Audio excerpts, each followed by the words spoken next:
Let me turn you now to 2 Kings in chapter 2. రెండో రాజుల గ్రంథము 2వ అధ్యాయం చూద్దాము. 2 Kings in chapter 2. రెండో రాజుల గ్రంథము 2వ అధ్యాయము. In 2 Kings chapter 2 we read about Elijah. రెండో రాజుల గ్రంథము 2వ అధ్యాయంలో మనం ఏలియా గురించి చదువుతాము. Elijah here is a picture of Jesus Christ being taken up to heaven. ఇక్కడ ఏలియా పరలోకానికి కొనిపోబడిన యేసుక్రీస్తుకి సాదృశ్యంగా ఉన్నాడు. But when Jesus Christ went up to heaven, కానీ యేసుక్రీస్తు పరలోకానికి ఆరోహణమైనప్పుడు he left behind somebody else to carry on his witness on earth. భూమి మీద తన సాక్ష్యాన్ని కొనసాగించడానికి ఆయన కొందరిని విడిచిపెట్టాడు. He was going to heaven. ఆయన పరలోకం వెళ్తున్నాడు. But somebody had to carry on the witness on earth. కానీ భూమి మీద ఆ సాక్ష్యాన్ని ఎవరైనా కొనసాగించాలి. And that's the picture here in the Old Testament. ఇక్కడ పాత నిబంధనలో ఉన్న ప్రతీక అదే. That Elijah was going up and somebody had to carry on that ministry on earth. That was Elisha. ఏలియా కొనిపోబడుతున్నాడు. తన పరిచర్యను వేరెవరైనా కొనసాగించాలి. అది Elisha. And so Elijah tells, it says in verse 1 of 2 Kings chapter 2. రెండో రాజుల గ్రంథం 2వ అధ్యాయం మొదటి వచనంలో ఏలియా ఏమన్నాడంటే, It came about when the Lord was about to take up Elijah by a whirlwind to heaven. యెహోవా సుడిగాలి చేత ఏలియాను ఆకాశమునకు ఆరోహణం చేయింపబో కాలమున. Think of Jesus being taken up to heaven. యేసు పరలోకానికి కొనిపోబడటం గురించి ఆలోచించండి. Elijah said to Elisha ఏలియా ఎలీషాతో ఏమన్నాడంటే, from Gilgal. Elijah went with Elisha from Gilgal. Elisha ఏలియాతో పాటు గిల్గాలు నుండి వెళ్ళాడు. And Elijah said to Elisha, you stay here. ఏలియా ఎలీషాతో నువ్వు ఇక్కడ ఉండిపో అన్నాడు. You know, Gilgal is a place where they first came from when they entered the promised land. They came through the river Jordan. And the first place they landed up was Gilgal. ఇశ్రాయేలీయులు యోర్దాను నది దాటి వాగ్దాన దేశంలో ప్రవేశించినప్పుడు వాళ్ళు వచ్చిన మొదటి ప్రదేశం గిల్గాలు. Where they hadn't been circumcised for 40 years. Finally they were circumcised. They made a covenant with God. And there. 40 ఏళ్లుగా సున్నతి పొందిన వారు అక్కడ సున్నతి పొందారు, దేవునితో నిబంధన చేసుకున్నారు. It's like their sins being rolled away. అది వారి పాపాలు తొలగింపబడిపోయినట్లు. So it's a picture. Their sins are rolled away. అది వారి పాపాలు తొలగింపబడిపోవడానికి సాదృశ్యము. My sins are all forgiven. నా పాపాలన్నీ క్షమించబడి ఉన్నవి. That's Gilgal. అదే గిల్గాలు. Everything is finished. The old life is over. I've begun a new life. అంతా సమాప్తమైంది. పాత జీవితం గతించిపోయింది, కొత్త జీవితం మొదలైంది. And the Lord says to him, Elijah says, would you like to stay here? Haven't you got enough now? Your sins are all forgiven. You're on your way to heaven. Are you happy? ఏలియా ఏమన్నాడంటే, ఇక్కడ ఉండాలనుకుంటున్నావా? నీకు కావాల్సిన దాన్ని పొందేవు కదా, నీ పాపాలన్నీ క్షమింపబడినవి కదా, నువ్వు పరలోకానికి వెళ్తున్నావు కదా, నువ్వు సంతోషంగా ఉన్నావా? Elisha says, no, I'm not happy. Elisha లేదు, నేను సంతోషంగా లేను అన్నాడు. Then they go on to Bethel. Bethel means the house of God. అప్పుడు వారు బేతేలుకు వెళ్ళారు. బేతేల్ అంటే దేవుని ఇల్లు. And that is the fellowship that you all have in the church. అది సంఘంలో మీ అందరికీ ఉండే సహవాసము. Not only my sins are forgiven, I've gone one step beyond that. I've understood something about the church. నా పాపాలన్నీ క్షమింపబడటమే కాదు, నేను ఒక మెట్టు ముందుకు వెళ్ళాను. నాకు సంఘం గురించి కొంత అర్థమైంది. The house of God, and I'm there. సంఘం అంటే దేవుని ఇల్లు, నేను దాంట్లో ఉన్నాను. The Lord says, wonderful, stay here. ప్రభు ఏమంటాడంటే, అద్భుతం, ఇక్కడే ఉండిపో. You stay here in Bethel. నువ్వు ఇక్కడే బేతేలులో ఉండిపో. Because when they came to Bethel, in verse 3, Elijah said to Elisha, verse 4, you stay here. 3వ వచనంలో వారు బేతేలుకు వచ్చినప్పుడు 4వ వచనంలో ఏలియా ఏమన్నాడంటే, నువ్వు ఇక్కడ ఉండిపో. And some of you, when the Lord says stay here, ప్రభు ఇక్కడ ఉండిపోమంటే మీలో కొంతమంది, say, yeah, thank you Lord, my sins are all forgiven. You brought me to such a wonderful church. What more do I need? వందనాలు ప్రభువా, నా పాపాలన్నీ క్షమింపబడ్డాయి, నన్ను ఒక అద్భుతమైన సంఘానికి తీసుకొచ్చావు, నాకు ఇంకా కావాల్సింది ఏముంది? This is the place I want to be till the end of my life. I'll never leave the church. నేను చనిపోయే వరకు ఇక్కడే ఉండాలనుకుంటున్నాను, నేను సంఘాన్ని ఎప్పుడూ వదిలిపెట్టను. But Elisha said no. కానీ ఎలీషా లేదు అన్నాడు. That's great. I come to Gilgal, I come to Bethel, but I want something more. మంచిదే, గిల్గాల్కి వచ్చాను, బేతేలుకు వచ్చాను, కానీ నాకు ఇంకా కావాలి. I want to go on. నేను ఇంకా ముందుకు వెళ్ళాలనుకుంటున్నాను. And he says, I'm going to Jericho. He says, okay, I'm going to come with you to Jericho. నేను ఎరికో వెళ్తున్నానని ఏలియా అన్నాడు. నీతో పాటు ఎరికో వస్తానని ఎలీషా అన్నాడు. Now Jericho is the place where, the power of God came and smote the walls down. ఎరికో ఎటువంటి స్థలం అంటే దేవుని శక్తి వచ్చి గోడలను కూల్చివేసింది. That's a manifestation of power. అది దేవుని శక్తి యొక్క ప్రత్యక్షత. So then you move on from there to the place where you want to experience God's power, and you got power. మీరు బేతేలు నుండి దేవుని శక్తి పొందగలిగే ప్రదేశానికి వెళ్ళాలనుకుంటారు. మీరు ఆ శక్తిని పొందుతారు. To do some physical miracle, maybe some answered prayer. అదొక అద్భుతాన్ని చేయడానికి కావచ్చు, లేక ప్రార్థనకు సమాధానం కావచ్చు. You shouted and God answered prayer and solved some problem of yours. మీరు ప్రార్థనకు జవాబు పొందారు, మీ సమస్యను పరిష్కరించుకున్నారు. And you say, are you happy now? Now you can spend the rest of your life testifying about that one answered prayer you got. ఇప్పుడు సంతోషంగా ఉన్నావా? నీ జీవితకాలం అంతా నీ ప్రార్థన యొక్క జవాబు గురించి సాక్ష్యమిస్తూ ఉండొచ్చు. Wonderful answered prayer you got, and you go around everywhere testifying about that. నీ ప్రార్థనకు అద్భుతమైన సమాధానం పొందావు, నువ్వు ఎక్కడికి వెళ్ళినా దాని గురించి సాక్ష్యమిస్తూ తిరుగుతావు. Elisha said, no, I'm not happy with that either. Elisha లేదు, నేను దాంతో కూడా సంతోషపట్టలేదు అన్నాడు. Elijah said, now we're going to Jordan. మనం ఇప్పుడు యోర్దానుకు వెళ్తున్నాము అని ఏలియా చెప్పాడు. Jordan is, where Jesus was baptized. యోర్దాను యేసు బాప్తిసం పొందిన స్థలం. In verse 6. And Jordan is a place where Jesus was baptized, symbolizing the death of the cross. I'm going to die to myself, and I'm going to rise up again. 6వ వచనము, అక్కడ యేసు బాప్తిసం పొందాడు, అది సిలువ మరణానికి సాదృశ్యము, నేను కూడా అలా మరణిస్తాను, మరలా తిరిగి లేస్తాను. And you say, well, I've gone beyond the forgiveness of sins, Gilgal, I've gone beyond understanding the church. నేను పాప క్షమాపణకు సాదృశ్యంగా ఉన్న బేతేలు దాటి వెళ్ళాను, నేను సంఘం యొక్క గ్రహింపు పొందటాన్ని దాటి వెళ్ళాను. I've gone beyond the power of answered prayer in Jericho. ఎరికోలో ప్రార్థనకు శక్తివంతమైన జవాబు పొందాను, దాన్ని కూడా దాటిపోయాను. I've even understood something about the cross. నేను సిలువ గురించి కూడా కొంత మటుకు తెలుసుకున్నాను. Boy, the Lord says, you're satisfied. ప్రభు అంటున్నాడు, నువ్వు సంతృప్తి చెందావా? I've understood the ultimate thing, the cross, the way of the cross. I can die to myself. అతి ముఖ్యమైన దాన్ని అర్థం చేసుకున్నాను, అది సిలువ మార్గము, నాకు నేను మరణించొచ్చు. Elisha said, no, I'm not satisfied. ఏలియా లేదు, నేను తృప్తి చెందలేదన్నాడు. I'm going to go on. And they went beyond Jordan. నేను ఇంకా ముందుకు వెళ్తాను, వాళ్ళు యోర్దాను దాటిపోయారు. Then Elijah says to him, if I were to paraphrase words, well, Elisha, what have you been following me for? అప్పుడు ఏలియా ఏం చెప్పాడంటే, అతని మాటలు ఈ విధంగా చెప్తాను. ఎలీషా, నన్ను ఎందుకు వెంబడిస్తున్నావు? What exactly do you want? నీకు అసలు ఏం కావాలి? I'll tell you what I want. నాకేం కావాలో నీతో చెప్తాను. I want you to give me, verse 9, a double portion of your spirit. 9వ వచనం, నాకు నీ ఆత్మలో 2 పాళ్ళు కావాలి. He says, Elijah, I saw an anointing upon your life, and I want it. ఏమన్నాడంటే, ఏలియా, నీ జీవితంపై ఒక అభిషేకాన్ని చూశాను, అది నాకు కావాలి. I want double that. దానికి రెండొంతలు కావాలి. Imagine asking for something like that. అలాంటి దాన్ని అడగటం ఊహించుకోండి. In fact, Jesus told his disciples, "You'll do greater things than I've done." నిజానికి యేసు శిష్యులతో ఏం చెప్పాడంటే, మీరు నాకంటే గొప్ప క్రియలు చేయుదురు. Lord, do that in my life. ప్రభువా, నా జీవితంలో అది చెయ్యి. I pray that in my life. నా జీవితంలో నేను అలా ప్రార్థించాను. I say, Lord, I want the same anointing that is on you in my life. ప్రభువా, నా జీవితంలో నీకున్న అభిషేకం వంటి అభిషేకమే కావాలి. I want it on my life. I'm not happy with any revelation you've given me in the word. నా జీవితంలో అది కావాలి. వాక్యంలో నువ్వు నాకు ఇచ్చిన ఎటువంటి ప్రత్యక్షతతో నేను సంతోషపడను. You bless me here, you bless me here. A lot of Christians are stuck there. నువ్వు నన్ను ఇక్కడ దీవించావు, అక్కడ దీవించావు. అనేక మంది క్రైస్తవులు దాంతో ఆగిపోతారు. Some are stuck here, some are stuck here, some are stuck here. కొందరు ఇక్కడ ఆగిపోతారు, కొందరు అక్కడ ఆగిపోతారు, మరికొందరు అక్కడ ఆగిపోతారు. And I'm not sitting here gloating that I know better than all these people. నాకు వీళ్ళందరికంటే ఎక్కువ తెలుసని నేను గొప్పలు చెప్పుకోవడం లేదు. I say, Lord, I want a double portion of your Holy Spirit. ప్రభువా, నీ ఆత్మలో నాకు 2 పాళ్ళు కావాలి. I want the mighty power of the Holy Spirit in my life. నా జీవితంలో పరిశుద్ధాత్మ యొక్క బలమైన శక్తి కావాలి. I want it. నాకు అది కావాలి. At any cost, I want it. వేల ఎంతైనా నాకు కావాలి. Fill me with your Holy Spirit. నీ పరిశుద్ధాత్మతో నన్ను నింపు. And it's not just once for all. అది ఒక్కసారికి మాత్రమే కాదు. I want it continuously. నాకు నిరంతరం అది కావాలి. You know, even nowadays, sometimes I cry out to God in the middle of the night. మీకు తెలుసా, ఈ రోజుల్లో కూడా నేను మధ్యరాత్రి దేవునికి మొరపెడతాను. I don't make a noise lest I disturb other people who are sleeping. నిద్రపోయేవారి నిద్ర భంగం చేయకూడదని నేను శబ్దం చేయను. I say, oh God, I want to be filled with your Holy Spirit. దేవా, నేను నీ పరిశుద్ధాత్మతో నింపబడాలనుకుంటున్నాను. I want to be anointed much more than I am. నాకున్న దానికంటే ఇంకా ఎక్కువ అభిషేకం పొందాలనుకుంటున్నాను. I weep and I pray to God. నేను ఏడుస్తూ దేవునికి ప్రార్థిస్తాను. I'm telling you the truth. నేను మీతో నిజమే చెప్తున్నాను. I say, Lord, make me a holy man. ప్రభువా, నన్ను పరిశుద్ధుడిగా చెయ్యి అని చెప్తాను. Make me a man who will make an impression on this generation for Christ. క్రీస్తు కొరకు ఈ తరాన్ని ప్రభావితం చేయగలిగిన వ్యక్తిగా నన్ను చెయ్యి. Make me a man who will make an impression on India for Christ. క్రీస్తు కొరకు భారతదేశాన్ని ప్రభావితం చేయగలిగిన వ్యక్తిగా నన్ను చెయ్యి. I'm only one man. But if you fill me with your spirit, you can do wonderful things. నేను ఒక్క వ్యక్తినే, కానీ నన్ను పరిశుద్ధాత్మతో నింపితే నువ్వు అద్భుతమైన విషయాలు చేయగలవు. It's got nothing to do with me. అది నాపైన ఆధారపడి లేదు. It's got to do with the mighty power of the Holy Spirit. అది పరిశుద్ధాత్మ యొక్క బలమైన శక్తిపై ఆధారపడి ఉంది. Lord, I promise you, I don't want any money. ప్రభువా, నేను ప్రమాణం చేస్తున్నాను, నాకు డబ్బొద్దు. I won't take any money from anybody. నేను ఎవరి నుండి డబ్బు తీసుకోను. I don't want any honor. I don't care if people drag Zachman in the name of the dust, call me a heretic, false prophet. నాకు ఎటువంటి ఘనత వద్దు. నా పేరును మట్టిలో ఈడ్చినా, నన్ను అబద్ధ బోధకుడని, అబద్ధ ప్రవక్త అన్నా కూడా Let them call me what they like. వారికి ఇష్టం వచ్చినట్లు నన్ను పిలిచినా సరే, I want to fulfill your will for my life. నా జీవితం కొరకు నీ చిత్తాన్ని నెరవేర్చాలనుకుంటున్నాను. I want a double portion of the Spirit I already have. నాకున్న ఆత్మకు 2 ఆత్మ నాకు కావాలి. I want more and more and more and more and more. నాకు ఇంకా ఇంకా ఇంకా ఇంకా కావాలి. I'll tell you this. I'll keep praying like that till Jesus comes. నేను మీతో ఏం చెప్తున్నానంటే, యేసు తిరిగి వచ్చే వరకు నేను అలాగే ప్రార్థిస్తూ ఉంటాను. I'm not satisfied. నేను సంతృప్తి చెందలేదు. My whole life is one of dissatisfied satisfaction. నా జీవితం అంతా కూడా తృప్తి లేని సంతృప్తితో కూడి ఉంది. You understood that? అదేంటో అర్థమైందా? Dissatisfied satisfaction. తృప్తి లేని సంతృప్తి. It means in one sense, I'm tremendously satisfied with Christ.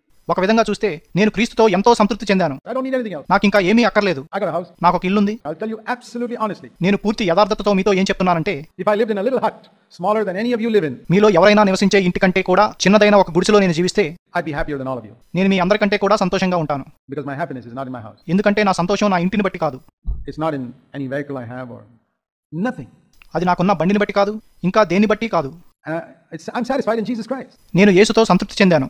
But in another sense, I'm not satisfied with how much I've become like Christ. కానీ మరొక విధంగా చూస్తే, నేను క్రీస్తు వలె ఎంత మారానో దాంతో సంతృప్తి పడను.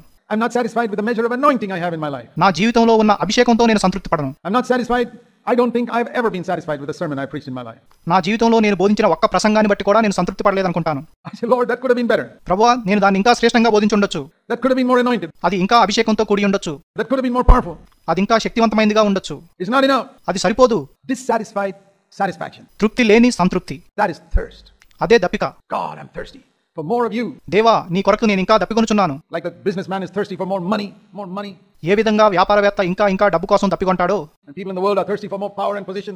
లోకంలోని ప్రజలు పదవి కోసం, ఘనత కోసం దప్పికొంటారో, Jesus, Lord, I'm thirsty for more of you, more of an anointing. యేసు ప్రభువా, నీ కొరకు అభిషేకం కొరకు నేను ఇంకా దప్పికొనుచున్నాను. That's what Elisha had. దాన్నే ఎలీషా కలిగి ఉన్నాడు. That thirst. అటువంటి దప్పిక. Nothing could stop him. ఆయన్ను ఏది ఆపలేకపోయింది. Elijah said, are you happy now? He said, no. నువ్వు ఇప్పుడు సంతోషంగా ఉన్నావా అని ఏలీ అడిగినప్పుడు, లేదు అన్నాడు. Took him further. Are you happy now? No. ముందుకు తీసుకువెళ్ళి, ఇప్పుడు సంతోషంగా ఉన్నావా? లేదు. He took him further. Are you happy now? No. ఇంకా ముందుకు తీసుకెళ్ళి, ఇప్పుడు సంతోషంగా ఉన్నావా? లేదు. Another step. No. మరొక మెట్టు. లేదు. What do you want? A double portion of your spirit. నీకేం కావాలి? నీకున్న ఆత్మలో 2 కావాలి. Are you there? మీరు అక్కడ ఉన్నారా? Are you happy with what you've already received? మీరు పొందిన దాంతో సంతోషపడుతున్నారా? I don't know where you are. You're in Gilgal, Bethel, Jericho, Jordan, wherever you are. మీరు ఎక్కడున్నారో నాకు తెలియదు. గిల్గాలో, బెతేలో, ఎరికోనో, యోర్దానో, మీరు ఎక్కడున్నా కూడా I hope you'll say to God this evening, Lord, I'm not happy. ఈ సాయంత్రమున, ప్రభువా, నేను సంతోషంగా లేను అని మీరు చెప్తారనుకుంటాను. I want more. నాకు ఇంకా కావాలి. In a sense, I'm very happy with Christ. I'm not looking for anything on this earth. ఒక విధంగా చూస్తే క్రీస్తులో చాలా ఆనందంగా ఉన్నాను. భూమి మీద నాకు ఇంకేమీ అక్కర్లేదు. Well, I'm happy with all that, but నాకున్న దాంతో నేను సంతోషంగా ఉన్నాను. కానీ I'm not happy with the measure of power in my Christian life. నా క్రైస్తవ జీవితంలో ఉన్న శక్తి యొక్క మోతాదుతో నేను సంతోషంగా లేను. And Lord, I didn't come here to this youth camp particularly with all these thoughts in mind, but you've really spoken to me in these days. ప్రభువా, నేను ఈ ఆలోచనలన్నిటితో ఈ కూటాలకు రాలేదు, కానీ ఈ దినాల్లో నువ్వు నిజంగా నాతో మాట్లాడావు. And I'm not going to say to you, I'm a little boy, I'm a little girl. నేను ఒక బాలుణ్ణి, నేను ఒక బాలికను అని నీతో చెప్పను. I'm just going to pay any price. I'm going to humble myself. I'm going to take the lowest place. నేను ఎటువంటి వేలైనా చెల్లిస్తాను, నన్ను నేను తగ్గించుకుంటాను, అతి తక్కువ స్థానాన్ని తీసుకుంటాను. I asked, somebody came to me the other day who is an occasional visitor in our meetings. అప్పుడప్పుడు మన కోటాలకు వచ్చే ఒక వ్యక్తి ఒక రోజు నా ఎదుకు వచ్చాడు. He said, can I come for the youth camp? నేను యవనస్తుల క్యాంపుకు రావచ్చా అని అడిగాడు. I said, have you cleaned the toilets at the backside of CFC yet? CFC సంఘంలో ఉన్న మరుగుదొడ్లను నువ్వు కడిగావా అని అడిగాను. He said, no. I said, you better begin there. లేదన్నాడు. నువ్వు అక్కడ మొదలెడితే మంచిదన్నాను. I said, I've done it and I'll do it today. నేను అలా చేశాను, ఈ రోజున కూడా చేస్తాను. Youth camp, you want to come there and have a picnic type of thing? యవనస్తుల కోటాలకి విహారయాత్రకు వచ్చినట్టు వద్దాం అనుకుంటున్నావా? What about cleaning the toilets in CFC? సిఎఫ్సిలో మరుగుదొడ్లు కడగడం సంగతి ఏంటి? Jesus would have done it. యేసు దాన్ని చేసుండేవాడు. If he were here, he would have definitely taken the lowliest job and gone and done that. ఆయన ఇక్కడ ఉండుంటే అతి తక్కువైన పనిని తీసుకుని దాన్ని చేసుండేవాడు. Not, we have some outstanding brothers in CFC. సిఎఫ్సిలో కొందరు అసాధారణమైన సహోదరులు ఉన్నారు. At least I know 3 or 4 of them. Outstanding. నాకు కనీసం 3-4 తెలుసు. వీరు అసాధారణమైన వారు. Who will do the dirtiest jobs. వాళ్ళు ఎటువంటి తక్కువ పనైనా చేస్తారు. That any time you call them, they are there. వాళ్ళని మీరు ఎప్పుడు పిలిచినా వాళ్ళు అక్కడ ఉంటారు. And they work the hardest. వాళ్ళు కష్టపడి పనిచేస్తారు. And there's some others who will just go volunteer for the work and they'll be the supervisor. కొంతమంది పనిచేస్తామని ముందుకొచ్చి పెత్తనం చేస్తారు. Look around and see that everybody's doing their work properly. The Pharisees. వాళ్ళు వచ్చి అందరూ పని చేస్తున్నారో లేదో చూస్తారు. వాళ్ళు పరిసయ్యులు. And then there are other people like Jesus, very few, యేసు వంటి ఇతరులు ఉన్నారు. వాళ్ళు బహుకొద్ది మందే. who roll up their sleeves and do the dirty jobs. వాళ్ళు తమ చేతులతో ఎంత మురికి పనైనా చేస్తారు. Any time, it's always the same people I've noticed. ఏ సమయంలోనైనా వాళ్ళే ఎప్పుడూ చేయడం నేను గమనిస్తాను. The same 3 or 4 young people ఎప్పుడూ ఆ 3-4 యవనస్తులే. who are always ready to do the dirtiest jobs any time of day or night, late into the night, anything you call them, they are there. వాళ్ళు ఎటువంటి పని చేయడానికైనా ఎప్పుడూ సిద్ధంగానే ఉంటారు. వాళ్ళని ఎప్పుడు పిలిచినా అది పగలైనా రాత్రైనా మధ్యరాత్రైనా వాళ్ళు అక్కడ ఉంటారు. I believe they're very precious in God's eyes. దేవుని దృష్టిలో వాళ్ళు ఎంతో విలువైన వాళ్ళని నేను నమ్ముతాను. A lot of people have worked behind the scenes for this camp, as you know. ఈ కూటాలకు కూడా ఎంతో మంది కనిపించని విధంగా పనిచేశారు. Be one like that, my brother, sister. సహోదరుడా సహోదరి అలాంటి వారిగా ఉండు. Be one who's willing to work behind the scenes కనిపించని విధంగా పని చేయడానికి సిద్ధంగా ఉండు. and say, Lord, I'm willing to do any dirty jobs for you. ప్రభువా నీ కొరకు నేను ఎటువంటి పనైనా చేయడానికి సిద్ధమే అని చెప్పు. I want to be like Jesus in my life. నా జీవితంలో నేను యేసు వలే ఉండాలనుకుంటున్నాను. I don't want any honor, I don't want any position. నాకు ఎటువంటి ఘనత వద్దు, ఎటువంటి పదవి వద్దు. I want the power of the Holy Spirit నాకు పరిశుద్ధాత్మ యొక్క శక్తి కావాలి. because I want to be a mighty witness for Jesus. ఎందుకంటే నేను యేసు కొరకు ఒక బలమైన సాక్షిగా ఉండాలనుకుంటున్నాను. It doesn't matter if I never stand in the pulpit. Say that to God. నేను వేదికపై ఎప్పుడూ నిలబడకపోయినా పర్వాలేదు. ఆ మాట దేవునితో చెప్పండి. It doesn't matter if I don't stand in the pulpit. నేను వేదికపై నిలబడకపోతే పర్వాలేదు. I want to be a blessing to people in my home నా గృహంలో నేను ప్రజలకు దీవెనకరంగా ఉండాలనుకుంటున్నాను. or my place of work. లేక నేను పనిచేసే చోట. Why should it only be in the pulpit? అలా ప్రసంగ వేదికపైనే ఎందుకు ఉండాలి? There are families. Every family on the earth to be blessed. A lot of families in your office. కుటుంబాలున్నాయి. భూమి మీద అనేక కుటుంబాలు దీవించబడాలి. మీరు పనిచేసే స్థలంలో కుటుంబాలున్నాయి. Don't you want to bless them? వాళ్ళని దీవించాలనుకోవడం లేదా? Abraham would have been a blessing if he worked in a secular office. Abraham ఆఫీసులో పనిచేసినా దీవెనకరంగా ఉండేవాడు. He'd have been a blessing to the families of the earth in that office. ఆ ఆఫీసులో ఉన్న కుటుంబాలకు దీవెనకరంగా ఉండేవాడు. So that should be along your అది మీ కోరికగా ఉండాలి. thirst. If any man is thirsty. ఆ దప్పికొండాలి.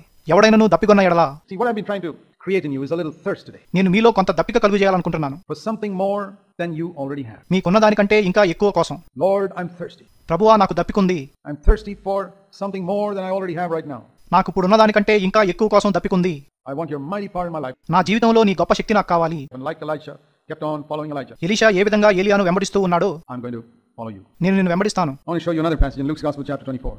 లూకాసు వార్త 24వ అధ్యాయంలో మీకు ఇంకో వాక్య భాగాన్ని చూపిస్తాను. Luke 24 we read. లూకా 24లో మనం ఏం చదువుతామంటే And I want you to apply the story to yourself. ఈ కథను మీకు మీరు అన్వయించుకోవాలనుకుంటున్నాను. There were 2 disciples walking to Emmaus. You know that story in Luke 24 verse 13.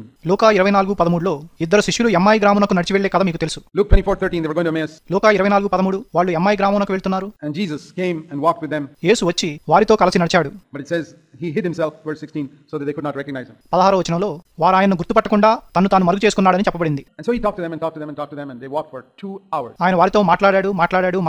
వాళ్ళు 2 గంటల పాటు నడిచారు. 2 hours they had a Bible study from Genesis to Malachi. 2 గంటల పాటు వారు ఆదికాండం నుండి మలాకీ గ్రంథం వరకు బైబిల్ ధ్యానం చేశారు. And their hearts were burning inside them as they heard God's word. వారు దేవుని వాక్యాన్ని వింటున్నప్పుడు వారి హృదయాలు వారిలో మండుచుండెను. It says that in verse 27. 27వ వచనంలో అలా చెప్పబడింది. From Moses all the prophets he explained to them things concerning himself in the scriptures. మోషేయు సమస్త ప్రవక్తలను మొదలుకొని లేఖనములన్నిటిలో తను గూర్చిన వచనముల భావము వారికి తెలిపెను. Now we know it was the distance from Jerusalem to Emmaus is about 7 miles. యెరూషలేము నుండి ఎమ్మాయి గ్రామమునకు దూరం 7 మైళ్ళని మనకు తెలుసు. And that's the distance they walked, all that distance it says there. ఆ దూరాన్నంతా వాళ్ళు నడిచారని అక్కడ చెప్పబడింది. And that would have taken 2 hours. They had 2-hour Bible study. దానికి 2 గంటలు పట్టుండేది కనుక వారు 2 గంటల బైబిల్ ధ్యానం చేశారు. And it says that their hearts were burning inside them. వారి హృదయాలు వారిలో మండుచుండెను అని చెప్పబడింది. It says in verse 27 while they were listening 2 hours their hearts were burning. 27వ వచనం వాళ్ళు 2 గంటల సేపు వినుచుండగా వారి హృదయాలు మండుచుండెను. And then this is the point I want you to notice. ఆ తర్వాత ఏమైంది? ఈ విషయాన్ని మీరు గమనించాలి. As they approached the village, verse 28. 28వ వచనం వారు గ్రామం దగ్గరికి వచ్చినప్పుడు listen to these words. Jesus acted as though he were going further. ఈ మాటలు వినండి. ఆయన ఇంకా కొంత దూరం వెళ్ళినట్లు అగపడగా. Is it right to act in the Christian life? క్రైస్తవ జీవితంలో నటించవచ్చా? Yes or no? నటించొచ్చా లేదా? Sometimes it's right. కొన్నిసార్లు నటించొచ్చు. You know, you go late to a house. మీరు ఒక ఇంటికి ఆలస్యంగా వెళ్తే and you're not too sure whether they have any food there, just act as if you've already, your stomach is full or you're not feeling particularly hungry. అక్కడ అన్నం ఉందో లేదో మీకు ఖచ్చితంగా తెలియకపోతే మీ కడుపు నిండుగా ఉన్నట్టు లేక మీకు అంత ఆకలిగా లేనట్లు నటించవచ్చు. Even if you're starving, say, oh, I'm okay. మీరు ఆకలితో అలమటిస్తున్నా అలా చేయొచ్చు. That's a good form of acting. అదొక మంచి నటన. It's consideration for other people. అది ఇతరుల కొరకు ఆలోచించడం. It's like the definition of mother, I heard, that అది అమ్మ అనే మాటకు నేను విన్న నిర్వచనం వంటిది. if there are only 5 pieces of cake and there are 6 people at the table, mother says, I'm not particularly fond of cake today. Table మీద 5 cake ముక్కలే ఉన్నప్పుడు 6 వ్యక్తులుంటే అమ్మ నాకు కేక్ తినాలనిపించడం లేదంటుంది. That's a mother. అది అమ్మంటే. Because she just wants everybody to have a full piece. ఎందుకంటే అందరూ cake తినాలని ఆమె కోరుకుంటుంది. A Christian is like that. ఒక క్రైస్తవుడు అలాగే ఉంటాడు. And so sometimes Jesus acted. కాబట్టి కొన్నిసార్లు యేసు నటించాడు. No, I think I'll go on. Say goodbye, fellas. I think I'll go on. లేదు నేను వెళ్ళిపోతాను, నేను ఇంకా ముందుకెళ్ళాలి, మళ్ళీ కలుస్తాను. And he wanted to test them. వాళ్ళను పరీక్షించాలనుకున్నాడు. Do they really want me here? వాళ్ళు నన్ను నిజంగా కోరుకుంటున్నారా? And it says they urged him. వాళ్ళు బలవంతం చేశారని చెప్పబడింది. That means, no, dear friend, I don't know who you are, but come and stay with me. లేదు స్నేహితుడా, నువ్వు ఎవరో మాకు తెలియదు, కానీ నువ్వు వచ్చి మాతో ఉండు. No, I think I'll go. లేదు నేను వెళ్ళాలి. No, please, no, I'm going. I decided I'm going. లేదు రండి, మాతో రండి. లేదండి నేను వెళ్ళాలి. No, please. They pulled him, come. దయచేసి రండి అని ఆయన్ను బలవంతం చేశారు. Then he knows they really want him. వాళ్ళు ఆయన్ను నిజంగా కోరుకుంటున్నారని ఆయనకు అప్పుడు తెలిసింది. He's okay, I'll come in. సరే వస్తానన్నాడు. That's what he wanted all along. ఆయన ముందు నుంచి కోరుకుంది అదే. Why? ఎందుకని? Not because he wanted food. He wanted to bless them. ఆహారం కొరకు కాదు, ఆయన వారిని దీవించాలనుకున్నాడు. And he blessed them and they opened their eyes. ఆయన వారిని దీవించినప్పుడు వాళ్ళు కళ్ళు తెరిచారు. Saw Jesus. Then he disappeared. యేసును చూశారు. అప్పుడు ఆయన మాయమయ్యాడు. Do you know that Jesus wants to bless you in the same way? మిమ్మును కూడా యేసు ఆ విధంగానే దీవించాలనుకుంటున్నాడని మీకు తెలుసా? But he'll act as though he'll go further. కానీ ఇంకా ముందుకు వెళ్తున్నట్టు నటిస్తాడు. To see whether you really want him. ఆయన్ను నిజంగా కోరుకుంటున్నారా అని చూడటానికి. Lord, you've got to be with me. You've got to fill me with your spirit. ప్రభువా నువ్వు నాతో ఉండాలి, నీ ఆత్మతో నన్ను నింపాలి. No, I'm going. లేదు నేను వెళ్ళిపోతున్నాను. No, Jacob, when the Lord said to Jacob, I'm going. లేదు ప్రభువా, నేను వెళ్తున్నానని ప్రభు యాకోబుతో చెప్పినప్పుడు ఏమన్నాడు? No, you can't go. I will not let you go unless you bless me, Jacob said. లేదు, నన్ను దీవిస్తే గాని నేను నిన్ను వెళ్ళనివ్వను అని యాకోబు అన్నాడు. God finally said, okay, God bless you. దేవుడు చివరికి సరే అన్నాడు, దీవించాడు. You'll be an Israel from tonight. ఈ రాత్రి నుండి నువ్వు ఇజ్రాయేలుగా ఉంటావు. You'll have power with God and power with men. నువ్వు దేవునితోనూ మనుషులతోనూ శక్తి కలిగి ఉంటావు. The same thing happened here. The same thing can happen to you. ఇక్కడ కూడా అదే జరిగింది. మీ విషయంలో కూడా అదే జరగవచ్చు. You say, Lord, send me the bill. ప్రభువా నాకు బిల్లు పంపించు. I'm willing to pay any price. నేను ఎంత వెల చెల్లించడానికైనా సిద్ధమే. I've finished with this rotten old earth. I'm here to earn my living. That's all. ఈ లోకంతో నాకు ఇక సంబంధం లేదు, నా జీవనోపాధిని సంపాదించుకుంటాను అంతే. If you want me to get married, bring along the right person. I'll marry. నువ్వు నన్ను పెళ్లి చేసుకోమని కోరుకుంటే సరైన వ్యక్తిని తీసుకురా, నేను చేసుకుంటాను. But I want a wholehearted person because I'm wholehearted myself. కానీ పూర్ణ హృదయం గల వ్యక్తి కావాలి, ఎందుకంటే నేను కూడా పూర్ణ హృదయుడినే. Otherwise, I'd rather be single. లేకపోతే ఒంటరిగా ఉండటమే మంచిది. I said that to God years ago. దేవునితో నేను అలా చెప్పాను సంవత్సరాల క్రితం. I think my wife said that too. నా భార్య కూడా అదే చెప్పింది అనుకుంటా. You may find God bring someone like that to you. అటువంటి వ్యక్తినే దేవుడు నీ ఎద్దుకు తెస్తాడని నువ్వు చూస్తావు. So, say, Lord, send me the bill. I don't care what. కాబట్టి ప్రభుతో బిల్లు పంపించు, ఎంతైనా సరే అని చెప్పండి. I want my life to count for you. In the one life I have on earth, I want to say thank you to you before I leave this earth. నా జీవితం నీకు ప్రయోజనకరంగా ఉండాలి. నాకున్న ఒకే ఒక జీవితంలో ఈ లోకాన్ని విడిచిపెట్టే ముందు నీకు వందనాలు చెప్పాలనుకుంటున్నాను. Give me the fullness of the Holy Spirit in my life. నా జీవితంలో పరిశుద్ధాత్మ యొక్క పరిపూర్ణత నివ్వు. An inner power that helps me to be an overcomer, that makes me a blessing to other people. నన్ను జయించువానిగా ఇతరులకు దీవెనకరంగా చేసే అంతరంగ శక్తి నివ్వు. And never again am I going to be a nuisance or a problem to anybody on the face of the earth. భూమి మీద ఎవరికి నేను ఇంకెప్పుడు ఒక సమస్యగా ఉండను. I'm not going to be one who hurts others and injures others. I'm going to be a blessing. I'm going to serve them. ఇతరులను గాయపరిచేవాడిగా ఉండను, వారికి దీవెనకరంగా ఉంటాను, వారికి సేవ చేస్తాను. You say amen to that? Let's pray. దానికి ఆమెన్ చెప్తారా? ప్రార్థన చేసుకుందాం. Heavenly Father, I want to thank you for these wonderful days. పరలోక తండ్రి, ఈ అద్భుతమైన దినాలను బట్టి నీకు వందనాలు చెప్తున్నాను. These 2 days, what they mean, so wonderful time of open heaven, like we prayed at the beginning. మేము ముందు ప్రార్థించినట్లే ఈ 2 రోజులు తెరవబడిన పరలోకం మాకుంది. Thank you for each one of these dear brothers and sisters. ఇక్కడున్న సహోదరులందరి బట్టి నీకు వందనాలు. None of them do you want them to say I'm a boy or I'm a girl. వారిలో ఎవరు నేను బాలుణ్ణి, నేను బాలికను అని చెప్పడం నీకు ఇష్టం లేదు. Thus said the Lord, don't say I'm a boy, I'm only a boy, I'm only a girl. నేను బాలుణ్ణి మాత్రమే, నేను బాలికను మాత్రమే అని చెప్పొద్దని ప్రభు చెప్తున్నాడు. The Lord says, I'll fill you with my spirit. నిన్ను నా ఆత్మతో నింపుతాను అని ప్రభు చెప్తున్నాడు. I'll make you a blessing. నిన్ను దీవెనకరంగా చేస్తాను. The families you come across, trust me completely. నువ్వు కలుసుకునే కుటుంబాలకు దీవెనకరంగా చేస్తాను. నన్ను పూర్తిగా నమ్ము, విశ్వసించు. I'll do it in your life. నీ జీవితంలో నేను అది చేస్తాను. What I've done for others, I will do for you. ఇతరులకు చేసింది నేను నీకు చేస్తాను. Claim that promise. ఆ వాగ్దానాన్ని స్వతంత్రించుకోండి. It's yours in Jesus' name. యేసు నామములో అది మీదే. He came for sinners. ఆయన పాపుల కొరకు వచ్చాడు. He came for sinners that he might forgive them. వారిని క్షమించడానికి ఆయన పాపుల కొరకు వచ్చాడు. And fill them with the Holy Spirit. వారిని పరిశుద్ధాత్మతో నింపడానికి. He did not come for holy people. ఆయన పరిశుద్ధుల కొరకు రాలేదు. He did not come to call the righteous. ఆయన నీతిమంతులను పిలవడానికి రాలేదు. He came to call sinners. ఆయన పాపులను పిలవడానికి వచ్చాడు. Are you a sinner? నువ్వు ఒక పాపివా? He came to call you. నిన్ను పిలవడానికి వచ్చాడు. To save you, forgive your sin. నిన్ను రక్షించడానికి, నీ పాపాన్ని క్షమించడానికి, blot out your past completely. నీ గతాన్ని పూర్తిగా తుడిచిపెట్టడానికి, make you a new person and fill you with his spirit. నిన్ను సరికొత్త వ్యక్తిగా చేసి ఆత్మతో నింపడానికి, and make you who deserve hell to be a shining light for his kingdom. నరకానికి పాత్రుడైన నిన్ను తన రాజ్యంలో ప్రకాశించే వెలుగుగా చేయడానికి వచ్చాడు. Say, Lord, I believe that. ప్రభువా, నేను దాన్ని నమ్ముతున్నాను. And I'll spend my life saying thank you to you. నీకు వందనాలు చెప్తూ నా జీవితాన్ని గడుపుతాను. Thank you, Father. In Jesus' name. Amen. తండ్రి, నీకు వందనాలు. యేసు నామములో అడుగుచున్నాము. ఆమేన్.